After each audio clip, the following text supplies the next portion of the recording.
Greetings, survivors and friends, SHADOWFRAX here, keeping a finger firmly on the pulse of Rust for you, and today we have a very different kind of pulse: favoritism and Trojan horses. But first, if you follow me on Twitter or Twitch, you may well have already seen the shocking news that some bright spark added a little something to the staging branch during last week to help get rid of all that excess electricity you've been generating. Because right now, over there, we have a new type of trap, the Tesla coil. And I'm gonna say this first, because some of you always get hung up on numbers, crafting costs and the like, even when something is a work in progress and subject to change, but these are, wait for it, a work in progress and subject to change. So the purpose of this unit is twofold. Firstly, to slow down movement, and secondly, to have a certain shock value, which depends on how much power you supply it with.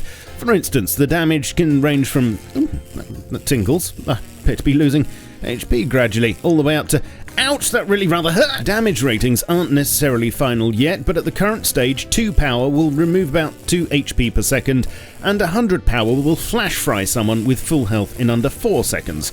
They don't seem to pay much attention to whether you're wearing armor at the time either, and before you ask, no, they don't do any damage to building parts or deployables. For every action, however, there is an equal and opposite amount of splashback, and so with each second of use, the coils will lose 2 of their maximum 250 health points. They take around 5 F1 grenades to knacker, or about 50 normal 5.56 rounds. They can be repaired with high qual metal, and cost 10 each to craft along with 1 tech trash. They're a tier 1 workbench item, researchable for 20 scrap, but I'm not quite sure yet how easy they'll be to come by. Whatever the case, it looks like there's going to be some rather devious traps out there after the next forced wipe on October the 3rd, so you may want to be a little bit extra vigilant, especially as they're fairly easy to hide, and the slowing function is ideal for keeping players pinned down whilst, I don't know, turrets do their work, if you know what I mean. Before I go further, a big shout out to the smashing chaps at Arotzi for sponsoring this week's vid, and I have a discount to share with you. They very kindly sent me their latest top-of-the-range Venatza gaming chair decked out in the new luxury soft fabric option, and it's a very solid piece of kit, I'm pleased to say, because I do tend to go through a lot of seating. They offer an extensive range of chairs, along with desks, mats, pads, mics, and even gaming glasses, so please give them a visit. Link will be down below, and if you like the look of anything on their site, then just use code SHADOWFRAX at checkout for 10% off your order. Back to the video, and oh my goodness, apart from Tesla coils, another awesome quality of life improvement from Uncle Helk is currently on staging, especially if you're one of those people like me with a fetish for cable management, because as long as you have building auth, whipping out your wire tool now shows the flow of power along all cables, making it so much easier to figure out exactly how you created that working version of Space Invaders whilst blind drunk. In addition to this, wires also now have specularity and a normal map, so they look more 3D. Oh, and the pulse is visible in the dark, making midnight wiring great again, and giving us an easy way to find our way around with the lights off. Nice. Talking of which, a few other promised quality of life upgrades have been merged to staging now.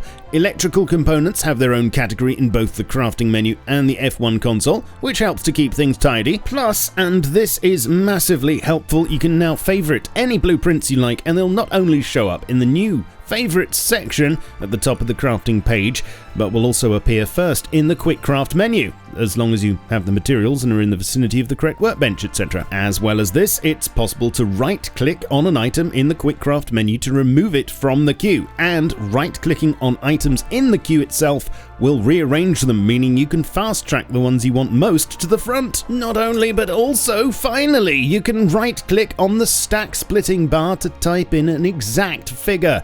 Being precise has never been so easy. Last week, I mentioned that we now have a new screen section in the options menu, and this has just been expanded on staging to allow us to choose between exclusive, borderless, and windowed modes, plus there's now an FPS limit slider, and I know so many of you will be over the moon to know that it's capped at 240 frames, because I realise there's been some terrible problems with the game running too fast, but don't worry chaps, solution is on its way. Ceiling lights also now stacked to 10 instead of annoyingly taking up a slot each. Oh, and I nearly forgot, if you open up your inventory screen on staging right now, you can take your character for a spin, quite literally.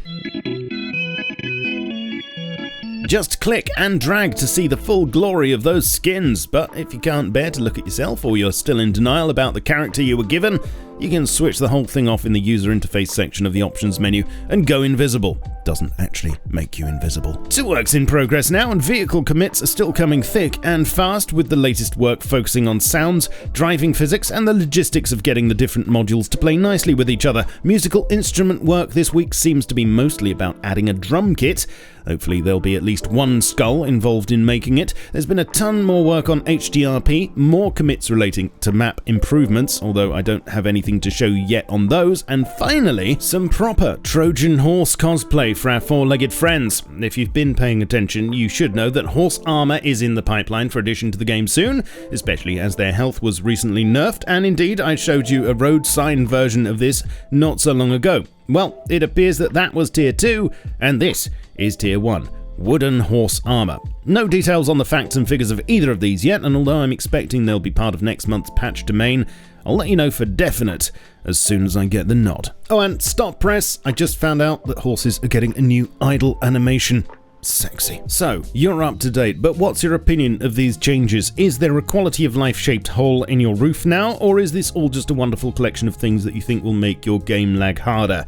There's no right or wrong answer, just please leave me a comment down below and tell me which new feature, if any, is your favourite. As always, it behooves you to spank that like button, subscribe to the channel, stick the notification bell up your bum and fart the local national anthem.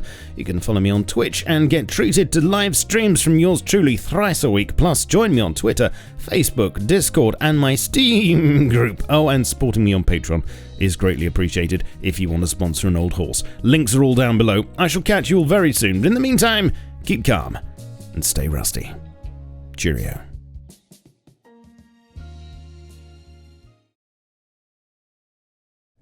Nice.